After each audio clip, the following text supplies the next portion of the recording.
صفحہ نمبر 32 آیت نمبر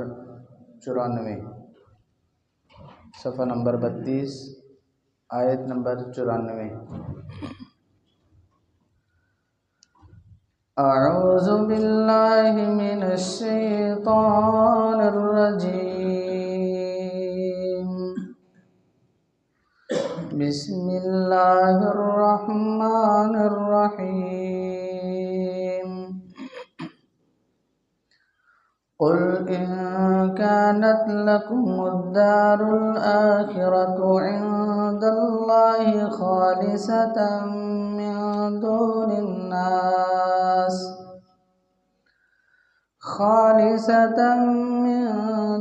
الناس فتمنوا الموت إن كنتم صادقين، ولن يتمنوه أبدا بما قدمت أيديهم والله عليم بالظالمين۔ ولتجدنهم أحرص الناس على حياة ومن الذين أشركوا يود أحدهم لو يعمر 1000 سنة وما هو بمزحزحه من العذاب أن يعمر والله بصير بما يعملون۔ قل من كان عدوا لجبريل فإنه نزله على قلبك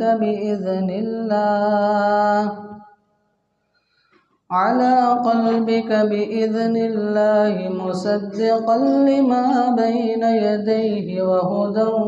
وبشرى للمؤمنين۔ من كان عدوا لله وملائكته ورسله وجبريل وميكال فإن الله عدو للكافرين۔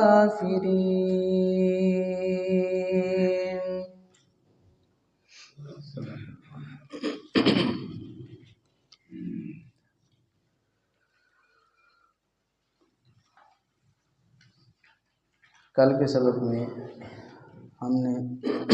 صفحہ نمبر 30 کی آخری لائن سے پڑھا، بئس ما اشتروا به انفسهم ان يكفروا بما انزل الله بغيا، برا ہے جو انہوں نے اپنے نفس کے بدلے میں خریدا یا بیچا،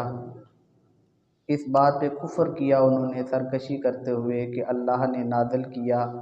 کتاب کو، ان ينزل اللہ من فضلہ علی من یشاء من عبادہ، وہ نازل کرتا ہے اپنے فضل سے جس پر چاہتا ہے اپنے بندوں میں سے، فباؤوا بغضب علی غضب، پس وہ لوٹے غضب در غضب لے کر، وللکافرین عذاب مہین، اور کافروں کے لیے رسوا کرنے والا عذاب ہے۔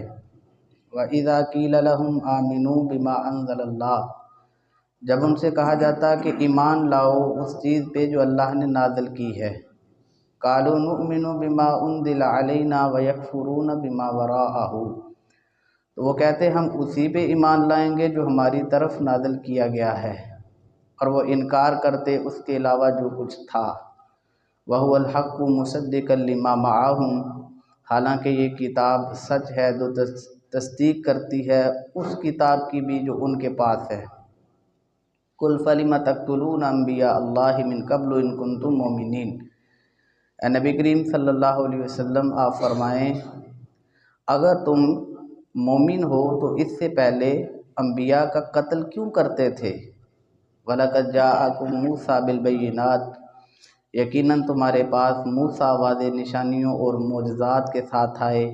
ثُمَّ اتَّخَذْتُمُ الْعِجْلَ مِن بَعْدِهِ، اس کے بعد بھی تم نے بچڑے کو اپنا معبود بنا لیا۔ وَأَنْتُمْ ظَالِمُونَ، حقیقت یہ ہے کہ تم ہو ہی ظالم۔ وَإِذْ أَخَذْنَا مِيثَاقَكُمْ وَرَفَعْنَا فَوْقَكُمُ الطُّورَ، اے بنی اسرائیل اس وقت کو یاد کرو جب ہم نے پہاڑ کو تمہارے اوپر بلند کر کے تم سے پختہ وعدہ لیا۔ خُذُوا مَا آتَيْنَاكُمْ بِقُوَّةٍ وَاسْمَعُوا، جو ہم نے تم کو دی ہے کتاب اس کو مضبوطی سے تھامے رکھو اور سنو۔ قالوا سمعنا وعصینا، انہوں نے کہا کہ ہم نے سنا، وعصینا اور ہم نے ماننا نہیں۔ واشربوا فی قلوبہم العجل بکفرہم، ان کے دلوں میں بچھڑے کی محبت اتار دی گئی، بچھڑے کی محبت انہیں پلا دی گئی ان کے کفر کی وجہ سے۔ قل بئس ما یأمرکم بہ ایمانکم ان کنتم مؤمنین، اے نبی کریم صلی اللہ علیہ وسلم آپ فرمائیں کہ اگر تم ایمان کا دعویٰ کرتے ہو تو جو حکم تمہارا ایمان تمہیں کرتا ہے یہ برا ہے۔ آج کی آیات میں کل ہی کے بیان کردہ واقعات کا تسلسل ہے۔ قل، اے نبی کریم صلی اللہ علیہ وسلم آپ فرمائیں، ان اگر کانت ہے لکم تمہارے لیے الدار گھر الآخرہ آخرت کا، عند اللہ اللہ کے پاس، خالصتاً خالص صرف، من دون الناس لوگوں کے علاوہ، فتمنوا پس تم آرزو کرو، خواہش کرو، تمنا کرو، الموت موت کی، ان اگر کنتم تم ہو صادقین سچے۔ اے نبی کریم صلی اللہ علیہ وسلم آپ یہود سے فرمائیں کہ اگر آخرت کا گھر اللہ کے پاس فقط تمہارے لیے ہے دوسرے لوگوں کے علاوہ تو تم موت کی خواہش کرو اگر تم سچے ہو۔ ولن اور ہرگز، یتمنوہ وہ تمنا نہیں کریں گے، ابداً کبھی بھی، بما اس وجہ سے، قدمت جو بھیجا، ایدیہم ان کے ہاتھوں نے آگے، واللہ اور اللہ علیم جانتا ہے، بالظالمین ظالموں کو۔ وہ ہرگز کبھی بھی موت کی خواہش نہیں کریں گے اپنے بھیجے ہوئے اعمال کی وجہ سے، اپنے کمائے ہوئے اعمال کی وجہ سے، اور اللہ جانتا ہے ظالموں کو۔ ان دونوں آیات کے اندر یہود کو دعوت دی گئی ہے۔ ان کا یہ دعویٰ تھا کہ آخرت کے اندر نجات اور اللہ کے پاس جنت کے مستحق صرف ہم ہیں۔ اس کا دعویٰ انہوں نے اسی سورت کی آیت نمبر 111 کے اندر کیا ہے۔ وَقَالُوا لَن يَدْخُلَ الْجَنَّةَ إِلَّا مَنْ كَانَ هُودًا أَوْ نَصَارَىٰ، وہ کہتے ہیں کہ ہرگز کوئی جنت میں نہیں جائے گا، جنت میں جانے کے لیے یہودی ہونا یا عیسائی ہونا ضروری ہے۔ تو سورہ مائدہ کی آیت نمبر 18 کے اندر انہوں نے کہا، وَقَالَتِ الْيَهُودُ وَالنَّصَارَىٰ نَحْنُ أَبْنَاءُ اللَّهِ وَأَحِبَّاؤُهُ، یہودی اور عیسائی کہتے ہیں کہ ہم اللہ کے بیٹے ہیں اور اس کے محبوب ہیں، اس کے پسندیدہ ہیں۔ تو دعویٰ ان کا یہ تھا کہ آخرت میں کامیابی اور اللہ کے نزدیک جنت، اور جنت کی ضمانت صرف عیسائیوں کے لیے ہے، یہودیوں کے لیے ہے، اس کے علاوہ کوئی کامیاب نہیں ہوگا۔ تو اللہ رب العزت تو شارق سے زیادہ قریب ہے اور سب کچھ جانتا ہے۔ تو اللہ رب العزت نے فرمایا نبی کریم صلی اللہ علیہ وسلم سے کہ آپ انہیں کہیں کہ اگر تم اللہ کے اتنے پسندیدہ ہو اور تم سمجھتے ہو کہ آخرت میں کامیاب صرف تم ہوں گے اور تم اللہ کے بیٹے ہو، تو تم موت کی تمنا کرو۔ اگر آخرت تمہارے لیے ہے تو پھر مرنے سے کیوں ڈرتے ہو؟ تو موت سے یہ قوم بڑی ڈرتی ہے۔ اس سے اگلی آیت میں ہم پڑھیں گے، اللہ رب العزت نے فرمایا ہے کہ جو مشرکین ہیں نا، ان سے بھی زیادہ یہ دنیا کی زندگی کے حریص ہیں۔ اب ان کے اندر اور ان کے اندر فرق یہ ہے کہ مشرک کا، کافر کا تو آخرت پہ ایمان ہی نہیں ہے، وہ تو جنت جہنم کو مانتا ہی نہیں ہے، تو اس کی اس زندگی کی طویل زندگی کی خواہش کرنا تو سمجھ میں آتا ہے۔ تو جو آخرت کو مانتا ہے اور دعویٰ بھی کرتا ہے کہ آخرت میں جنت میں اللہ کے نزدیک ہماری کامیابی ہے، ہمارا گھر ہے، تو پھر وہ موت سے کیوں ڈرتا ہے؟ تو آگے اگلی آیت میں اللہ نے فرمایا کہ یہ 1000 سال زندہ رہنے کی خواہش کریں گے لیکن موت کی تمنا نہیں کریں گے۔ تو نبی کریم صلی اللہ علیہ وسلم نے جب یہود کو سمجھایا، دلائل دیے، وہ قائل نہیں ہوئے، تو نبی کریم صلی اللہ علیہ وسلم نے ان سے آخری بات یہ فرمائی، یہ آخری عربہ تھا کہ اگر تم نہیں مانتے ہو، اگر تم سچے ہو تو آؤ پھر موت کی تمنا کر کے دیکھ لیتے ہیں۔ یہ مباہلہ تھا کہ تم بھی موت کی تمنا کرو، ہم بھی موت کی تمنا کرتے ہیں۔ تو حضرت عبداللہ ابن عباس رضی اللہ تعالیٰ عنہ اس کی تفسیر میں لکھتے ہیں کہ یہودی جانتے تھے اپنی تاریخ کو، اپنی نافرمانیوں کو، اپنی سرکشیوں کو، اور وہ جانتے تھے کہ ہم انبیاء کے قاتل ہیں، وہ جانتے تھے کہ ہم کتاب اللہ میں تحریف کرنے والے ہیں، وہ جانتے تھے کہ ہم کتاب اللہ کا انکار کرنے والے ہیں۔ وہ راضی نہیں ہوئے اس بات پہ۔ ابن ابی حاتم میں یہ روایت ہے، حضرت عبداللہ ابن عباس کہتے ہیں کہ اگر وہ راضی ہو جاتے تو کسی یہودی کا وجود باقی نہ رہتا، لیکن وہ جانتے تھے، کیونکہ کئی دفعہ بیان ہو چکا ہے کہ یعرفون کما یعرفون ابناءہم، وہ تو نبی کریم صلی اللہ علیہ وسلم کو ایسے جانتے تھے جیسے اپنے بچوں کو جانتے ہیں، اپنے بیٹوں کو جانتے ہیں، اور انہیں علم تھا کہ اگر ہم نے یہ مباہلہ قبول کر لیا تو ہمارا وجود باقی نہیں رہ سکتا، اس لیے انہوں نے ہار جانا، شکست خوردہ ہونا، ملامت ہونا قبول کر لیا، لیکن اس مباہلے کے لیے راضی نہیں ہوئے۔ وَلَتَجِدَنَّهُمْ، اور البتہ آپ پائیں گے ان کو، احرص، حریص، حرص کرنے والے، الناس، لوگوں میں سے، علی حیات، زندگی کے لیے، زندگی پر۔ اے نبی کریم صلی اللہ علیہ وسلم، آپ یہود کو لوگوں میں سب سے زیادہ زندگی کا حریص پائیں گے۔ وَمِنَ الَّذِينَ، وَمِن سے، الَّذِينَ، ان لوگوں سے، اشرکوا، جو شرک کرتے ہیں، ان لوگوں سے بھی زیادہ حریص پائیں گے جو مشرک ہیں، جو شرک کرتے ہیں۔ یودو، وہ آرزو کرتا ہے، احدہم، ان میں سے ہر ایک، لو، کاش کے، یعمرو، عمر دی جائے، الف سنہ، 1000 برس کی، وما، اور نہیں ہوا وہ، بمزحزحہ، بچا سکتا اس کو، من العذاب، عذاب سے، ان یہ کہ یعمرہ، ان کو طویل عمر دی جائے، اور ان کی طویل عمری ان کو عذاب سے نہیں بچا سکتی۔ واللہ، اور اللہ، بصیر، دیکھتا ہے، بما، جو یعملون، وہ عمل کرتے ہیں۔ اے نبی کریم صلی اللہ علیہ وسلم، آپ یہود کو سب لوگوں میں سے زیادہ زندگی کا حریص پائیں گے، یہاں تک کہ مشرکین سے زیادہ بھی۔ ان میں سے ہر ایک چاہتا ہے کہ اس کی عمر 1000 سال تک بڑھا دی جائے، اور اس کی یہ طویل عمری عذاب سے اس کو بچا نہیں سکتی، اور اللہ دیکھتا ہے جو وہ عمل کرتے ہیں۔ تو یہاں پہ اللہ رب العزت نے خود ہی اس بات کا جواب دے دیا کہ نہ تو وہ موت کی تمنا کریں گے، اور نہ ہی ان کی یہ جو طویل عمری کی خواہش ہے یہ ان کو اللہ کی پکڑ سے بچا سکتی ہے، اللہ کے عذاب سے بچا سکتی ہے۔ یہی مضمون اللہ رب العزت نے، آپ پڑھیں سورہ جمعہ، اس کی 3 آیتیں 6، 7 اور 8، کس پارے کے اندر ہے سورہ جمعہ؟ 28ویں پارے میں، چھوٹی سی صورت ہے، قل یا ایھا الذین ھادوا،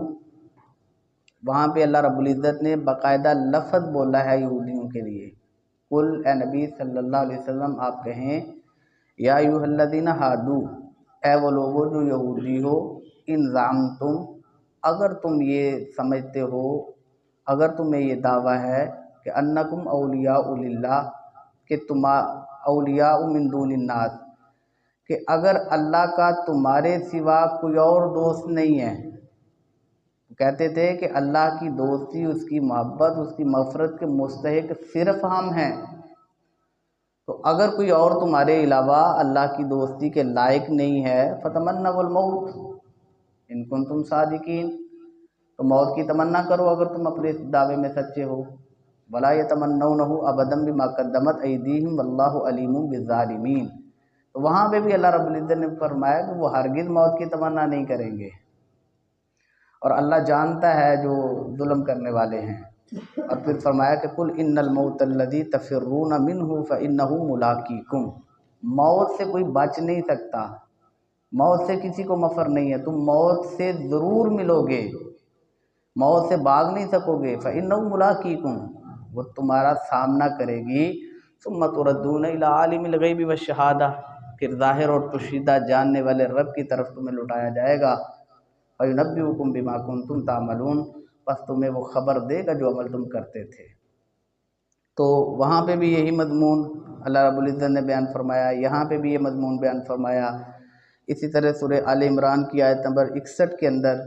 عیسائیوں کے ساتھ بھی مباہلے کا ذکر ہے کہ نجران کے کچھ عیسائی آئے، انہوں نے نبی کریم صلی اللہ علیہ وسلم سے بحث و مباحثہ کیا، آپ نے ان کے جوابات دیے، اس کے بعد بھی وہ قائل نہ ہوئے، تو پھر نبی کریم صلی اللہ علیہ وسلم نے فرمایا کہ تعالوا ندعو ابناءنا وابناءکم، تم اپنے بیٹے بلاؤ ہم اپنے بیٹے بلا لیتے ہیں، ونساءنا ونساءکم، اپنی عورتیں بلاؤ ہم اپنی عورتیں بلا لیتے ہیں، وانفسنا وانفسکم، تم خود بھی آ جاؤ ہم خود بھی آ جاتے ہیں، ثم نبتہل فنجعل لعنۃ اللہ علی الکاذبین، تو پھر اللہ سے ہم دعا کرتے ہیں کہ جو ہم میں سے جھوٹا ہے اس پہ اللہ کی لعنت ہو۔ تو جو نجران کے عیسائی وفد تھا انہوں نے بھی اس مبالغے کی پیشکش سے انکار کر دیا۔ وجہ کیا ہے کہ وہ جانتے تھے، اور ایسے جانتے تھے جیسے اپنے بیٹوں کو جانتے ہیں، تو اس لیے انہیں پتہ تھا کہ اگر ہم نے مباہلہ قبول کر لیا تو ہمارا وجود باقی نہیں رہے گا، اور اللہ رب العزت نے یہ ساری ان کی جو روش ہے وہ یہاں بیان فرما دی ہے۔ قل، اے نبی کریم صلی اللہ علیہ وسلم آپ فرما دیں، من، جو کوئی کانا ہے عدوً دشمن، لجبریل، جبریل علیہ السلام کا، فإنہ، پس تحقیق اس نے، نزلہ، نازل کیا ہے، علی قلبک، آپ کے دل پر، کتاب کو، بإذن اللہ، اللہ کے حکم سے، مصدقاً، تصدیق کرنے والی ہے وہ کتاب، لما، اس کی، بین یدیہ، جو اس کے آگے ہے، وہدن، اور ہدایت ہے، وبشریٰ، اور خوشخبری ہے، للمومنین، مومنین کے لیے۔ اے نبی کریم صلی اللہ علیہ وسلم آپ فرما دیں کہ جو جبریل کے دشمن ہیں، جبریل تو وہ ہے کہ جو اللہ کے حکم سے آپ کے قلب اطہر پہ کتاب نازل کرتا ہے،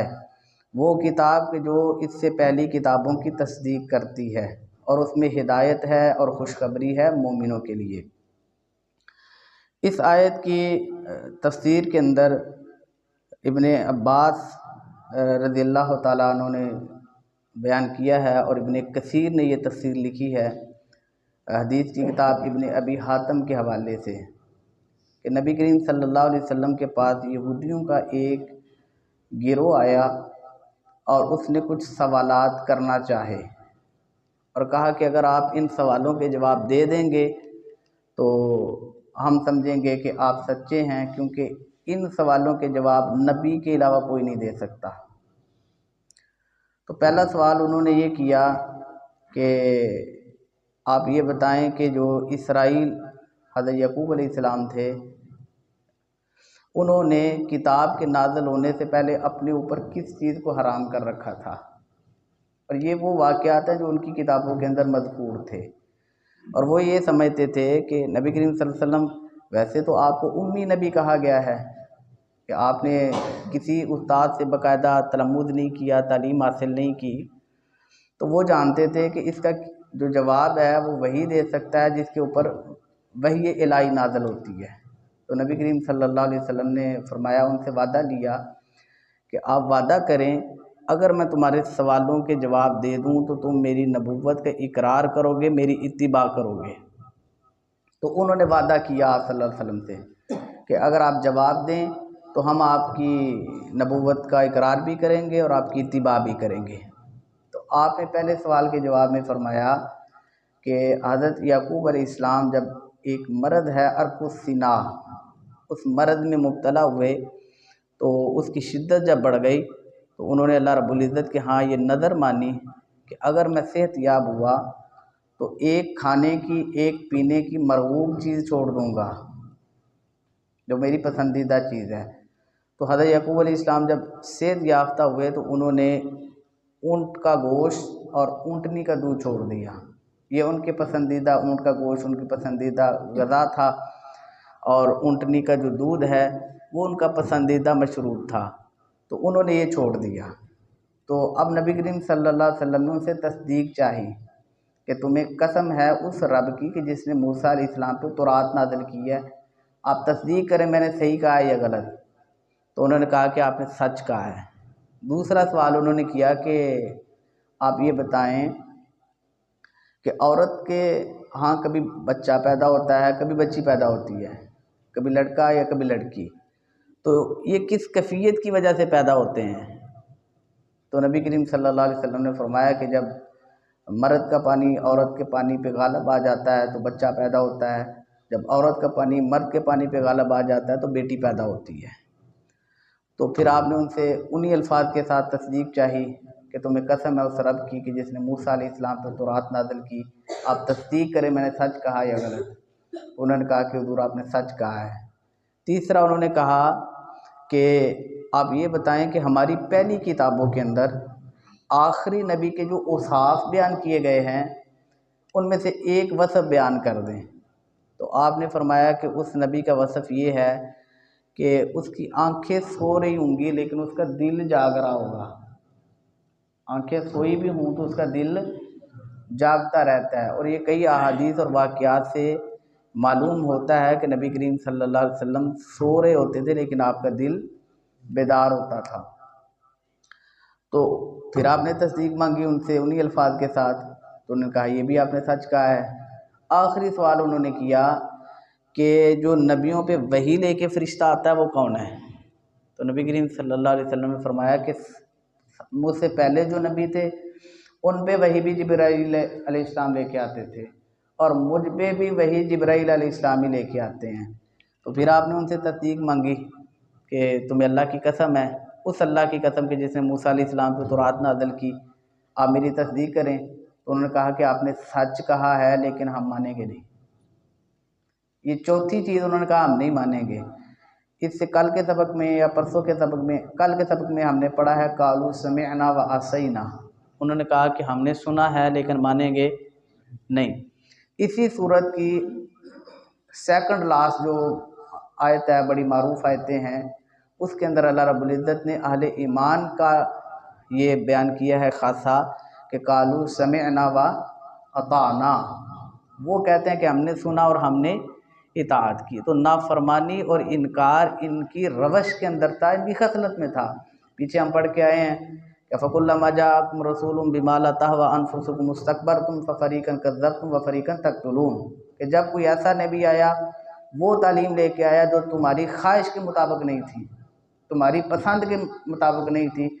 تو تم نے تکبر کیا، انبیاء کے ایک گروہ کو جھٹلا دیا، انبیاء کے ایک گروہ کا قتل کیا۔ تو انہوں نے کہا جی کہ کہا آپ نے سچ ہے لیکن ہم مانیں گے نہیں، کیونکہ ہماری جبرائیل علیہ السلام کے ساتھ دشمنی ہے۔ اور دشمنی کی توجہ انہوں نے یہ بیان کی کہ جبرائیل جو ہے وہ بڑا خون ریزی قسم کا فرشتہ ہے، تو وہ خون ریزی لے کے نکلتا ہے، وہ عذاب لے کے آتا ہے، وہ سزائیں لے کے آتا ہے، وہ عذاب لے کے آتا ہے۔ تو ہاں اگر میکائیل ہوتے تو پھر ہم اس بات کو مان لیتے، وہ رحمت و رافت لے کے آتا ہے، نرمی لے کے آتا ہے، ہوائیں لے کے آتا ہے، آسانی لے کے آتا ہے، رزق کی فراوانی لے کے آتا ہے۔ تو یہ ان کی اپنی ایک توجیہ تھی۔ تو وہ دشمن تھے، دشمن سمجھتے تھے حضرت جبرائیل علیہ السلام کو۔ بہرحال انہوں نے اسلام قبول نہیں کیا، وہ اپنے وعدے سے مکر گئے، اپنے وعدے سے پھر گئے، اور ان سے کیا امید کہ جن کے اوپر پہاڑ کو بلند کر کے وعدہ لیا گیا اور اللہ رب العزت نے فرمایا وہ اس وعدے کے اوپر پورے نہیں رہے، وقتی طور پہ اقرار کر لیا موت کے ڈر سے، تو یہاں ان سے کیا امید ہے۔ ایک روایت بخاری شریف کے اندر ہے کہ حضرت عبداللہ ابن سلام، یہ یہودیوں کے بہت بڑے عالم تھے، بزرگ تھے، سردار تھے۔ آپ جب مدینہ ہجرت کر کے گئے تو ابھی تک یہ مسلمان نہیں ہوئے تھے، تو ان کی نبی کریم صلی اللہ علیہ وسلم کی آمد کا سن کر حضرت عبداللہ بن سلام ان کے پاس آئے آپ کے پاس، اور انہوں نے آپ سے کچھ سوال کیے۔ پہلا سوال انہوں نے یہ کیا کہ حضور آپ یہ فرمائیں کہ قیامت کی پہلی اور بڑی نشانی کیا ہے۔ دوسرا سوال انہوں نے وہی کیا جو اس سے پہلے تھا کہ بچہ ماں سے یا باپ سے مشابہ کیسے ہوتا ہے۔ یہ تیسرا سوال۔ دوسرا سوال انہوں نے کیا کہ جنت کے اندر جنتیوں کی پہلی ضیافت کیا ہوگی۔ یہ تین سوال حضرت عبداللہ بن سلام نے کیے، تو آپ نے فرمایا کہ مجھے ابھی ابھی جبریل نے ان کے جوابات بتائے ہیں، وہ میں آپ کو بتا دیتا ہوں۔ تو جب آپ نے جبریل علیہ السلام کا حوالہ دیا تو حضرت عبداللہ بن سلام کہنے لگے کہ ہم تو اسے اپنا دشمن سمجھتے ہیں، تو آپ ان کے بتائے ہوئے جواب ہمیں بتائیں گے۔ تو پھر آپ نے یہ آیت پڑھی کہ قل من کان عدوا لجبریل فإنہ نزلہ علی قلبک بإذن اللہ مصدقا لما بین یدیہ وہدی وبشریٰ للمؤمنین۔ یہ بخاری شریف کے اندر اس آیت کی تفسیر کے اندر شان نزول کے اندر امام بخاری نے لکھا ہے واقعہ۔ تو پھر آپ نے اس کو جواب یہ دیا عبداللہ بن سلام کو، آپ نے فرمایا کہ قیامت کی سب سے پہلی نشانی یہ ہے کہ ایک آگ ہوگی اور وہ لوگوں کو آگے لگائے ہوئے ہوگی، تو لوگ اس آگ سے بچنے کے لیے مشرق سے مغرب کے اندر جمع ہونا شروع ہو جائیں گے۔ تو دوسرا سوال تھا اس کا کہ جنت کے اندر جنتیوں کی ضیافت کیا ہوگی، سب سے پہلے کس چیز سے ہوگی، تو آپ نے فرمایا کہ ان کو مچھلی کی کلیجی کھانے کے لیے دی جائے گی بطور ضیافت۔ تیسرا آپ نے فرمایا کہ جب مرد کا پانی عورت کے پانی پہ غالب آتا ہے تو بیٹا پیدا ہوتا ہے اور وہ باپ سے مشابہ ہوتا ہے، جب عورت کا پانی مرد کے پانی پہ غالب آتا ہے تو بیٹی پیدا ہوتی ہے اور ماں سے مشابہ ہوتی ہے۔ تو وہ جانتے تھے کہ ان سوالوں کا جواب وہی دے سکتا ہے کہ جس پہ اللہ کی وحی نازل ہوتی ہے، جو اللہ کا نبی ہے، نبی کے سوا جواب نہیں دے سکتا۔ تو حضرت عبداللہ بن سلام ان تین سوالوں کے بعد مسلمان ہو گئے۔ تو حضرت عبداللہ بن سلام کہنے لگے نبی کریم صلی اللہ علیہ وسلم سے کہ میں اپنے ایمان کو ظاہر نہیں کروں گا، مجھے اپنا ایمان چھپانے دیجئے، اور آپ یہودیوں سے میرے متعلق پوچھئے، میرا کردار کیسا ہے، میری دینداری کے بارے میں آپ ان سے پوچھئے۔ تو آپ نے یہود کے گروہ سے پوچھا حضرت عبداللہ بن سلام کے بارے میں، تو انہوں نے کہا جی کہ وہ بزرگ آدمی ہے، ہمارے بزرگ قبیلے سے اس کا تعلق ہے، ہم اس کو اپنا سردار مانتے ہیں، بڑا دور اندیش آدمی ہے، فہم و فراست والا ہے۔ تو نبی کریم صلی اللہ علیہ وسلم نے فرمایا کہ اگر وہ میری نبوت کا اقرار کر لے، وہ ایمان لے آئے، تو پھر انہوں نے کہا یہ ہو نہیں سکتا، وہ آپ کی نبوت پہ کیسے ایمان لے کے آئیں گے۔ تو حضرت عبداللہ بن سلام ایک اوٹ میں چھپے ہوئے تھے، وہ ظاہر ہوئے، انہوں نے کہا کہ میں نبی محمد صلی اللہ علیہ وسلم کی نبوت کا اعلان کرتا ہوں۔ انہوں نے کلمہ پڑھا تو فوراً ہی انہوں نے کہا کہ ہمیں پتہ تھا کہ تو کم ظرف آدمی ہے، تو کمینہ آدمی ہے اور اپنے دین سے پھر جائے گا۔ تو حضرت عبداللہ بن سلام کی نسل تک پہ چلے گئے کہ تمہارے خاندان میں ایسا ہوتا ہے، تمہاری نسل میں ایسا ہوتا ہے، تم پھرنے والے لوگ ہو۔ تو حضرت عبداللہ بن سلام نے کہا کہ اللہ کے نبی میں نے اسی لیے کہا تھا کہ آپ ان سے پہلے پوچھ لیں، بعد میں ان کی سٹیٹمنٹ یہ ہوگی، تو اگر میں اپنے ایمان کو ظاہر کر دیتا تو آپ پوچھتے تو میرے بارے میں یہی کہا جاتا۔ تو یہ بھی ایک شان نزول ہے کہ حضرت عبداللہ بن سلام کو جب آپ نے جبریل امین کا حوالہ دیا کہ آپ کے سوالوں کے جواب مجھے وہ بتا کے گیا ہے، تو انہوں نے کہا کہ ہم اسے اپنا دشمن سمجھتے ہیں۔ تو اللہ رب العزت نے فرمایا ہے کہ جو اگلی آیت کے اندر کہ من جو کوئی کانا ہے عدوًا دشمن للہ اللہ کے لیے، و ملائکتہ اور اس کے فرشتوں کا، و رسولہ اور اس کے رسولوں کا، و جبریل اور جبریل علیہ السلام کا، و میکائیل اور میکائیل علیہ السلام کا، فإن اللہ بے شک اللہ عدو دشمن ہے للکافرین کافروں کا۔ تو جو اللہ کا، اس کے فرشتوں کا، اس کے رسولوں کا، جبرائیل علیہ السلام کا، میکائیل علیہ السلام کا دشمن ہے، تو اللہ بھی ان کافروں کا، ان انکار کرنے والوں کا، ان منکروں کا دشمن ہے۔ اس سے اوپر کی آیت کے اندر ایک اہم بات ہے کہ آیت نمبر 97 میں کہ فَإِنَّهُ نَزَّلَهُ عَلَىٰ قَلْبِكَ بِإِذْنِ اللَّهِ، اللہ رب العزت نے حضرت جبرائیل علیہ السلام کا تعارف یہ کروایا ہے کہ جس سے تم دشمنی کرتے ہو، وہ نبی کریم صلی اللہ علیہ وسلم کے قلب اطہر پر وحی لے کے آتا ہے، وحی نازل کرتا ہے۔ تو وہی اللہ رب العزت نے قرآن کریم کے نزول کا جو محل ہے وہ دل بتایا ہے، اور سائنس کہتی ہے کہ دل صرف ایک پمپنگ مشین ہے، یہ خون جسم کے اندر سپلائی کرتا ہے، اس کے علاوہ اس کا اور کوئی فنکشن نہیں ہے۔ جبکہ قرآن کریم کے اور بہت سارے مقامات ہیں جس سے اس بات کی وضاحت ہوتی ہے کہ قرآن کریم آپ کے قلب اطہر پہ نازل ہوا، اور اس کو پڑھنے کے لیے ذہن سے زیادہ، دماغ سے زیادہ دل کا پاکیزہ اور مطہر ہونا ضروری ہے۔ آپ دل جتنا صاف ہو جائے گا، دل کے اندر اللہ کا خوف ہوگا، اللہ دل کو حسد سے، بغض سے، منافقت سے، ریاکاری سے، گناہوں کی لذت سے، بے لگام خواہشوں سے جب پاک کر دیتا ہے تو اللہ اس دل کو قرآن کے لیے منتخب کر لیتا ہے۔ تو قرآن سیکھنے کے لیے دماغ سے زیادہ دل کی پاکیزگی اور دل کی طہارت ضروری ہوتی ہے، کیونکہ قرآن کریم کے نزول کا مسکن ہی دل ہے، تو اس کو پڑھنے کے لیے دل کا پاکیزہ ہونا ضروری ہے۔ وبحمدک اشہد ان لا الہ الا انت استغفرک واتوب الیک۔ اللہ